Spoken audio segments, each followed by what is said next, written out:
All right, today I'm going to show you an absolutely beautiful recreation of the original 1955 Porsche 550A Spyder. And to help me show you this beautiful car and explain this car, we've got Richie Rich, who knows the European cars like I know the American cars. So Richie, what can you tell us about this car? Hi folks, I'm Rich from Fleming's Ultimate Garage. I want to introduce you to the infamous Giant Killer. This is a recreation done by Beck of a 1955 Porsche Spyder. The car is extremely lightweight and extremely fast for what it is, and that's why they called it the Giant Killer, because it could beat cars that were 3 times the displacement and twice the weight.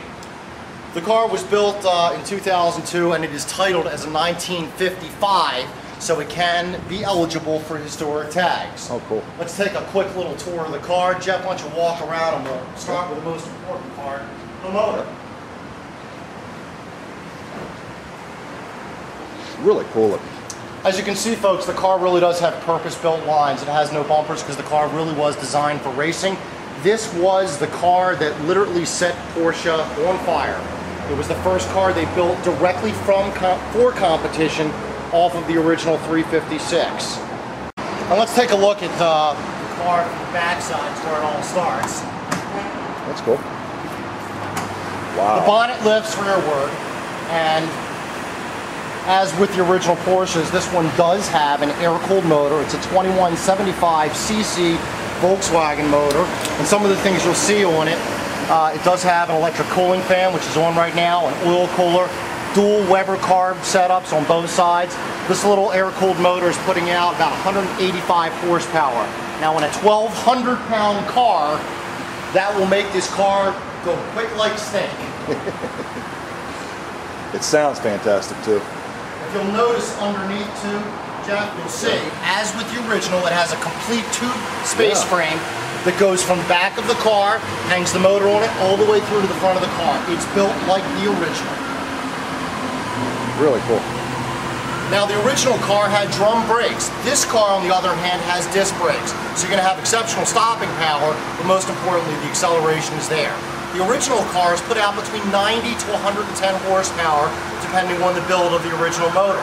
This one, again, is putting out 185 horsepower. So if you think the original one is fast, wait till you get behind the wheel of this baby. And I can't wait myself. Yeah, buddy. Let's show you some of the other unique features. I love the way that whole operation works right there. Talk about easy to work on.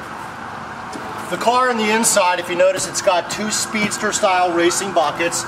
Very simple instrument binnacle. It does have your temp gauge, of course your fuel, tachometer is dead center, and of course right here is your speedo. And the interesting thing, folks, look at this. These are all VDO gauges, as was in the original. The wiper control, fan control, and of course right here is your starter button. Underneath, and I'm going to show you on it, as with the original Spyder, it does have the racing style mirror, and this one was fitted with a Speedster style windscreen as opposed to the plastic Perspex windscreen for the race cars. Right. So you could put a top up. And this one does include a racing safe is right here for the fuel safe. It has a tonneau cover. It's got a headrest which will fit behind the driver's seat, side curtains, and the top. Cool. And this one right here, it shows the serial number. If you can see, it was built by Beck. Cool stuff. Yeah, this car has come in. We've serviced this car for a couple of years. We ended up getting an opportunity to buy it, and it is absolutely beautiful. It is show quality, and it's fun to drive. Wait to hear it fire up. We're going to fire it up now, folks, so you can get a little listen to it. All right. And as you can see, look, Jeff, the space frame goes all the way through by the seats on the outside board tunnel, and of course racing lap belts as well. But very accurately produced. All right, let's hop in. So if you're tall, you'll have no problem fitting in this car. The best part about it is to drive it. It could be you. Let's go. Let's go for a ride. Wow. Listen to this little puppy. It's got like big cams, but racing cams. Right.